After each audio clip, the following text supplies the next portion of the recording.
print a presentation, you can always press Ctrl P, and this will guide you to the printer.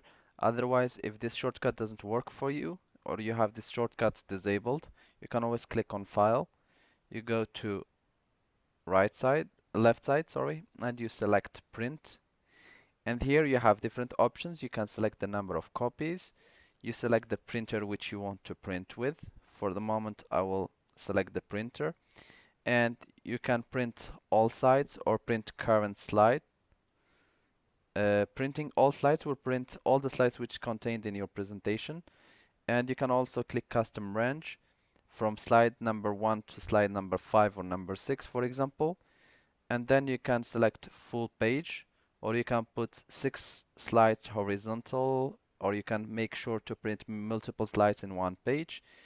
And then you can select to print either colorful or black and white or black, gray and white.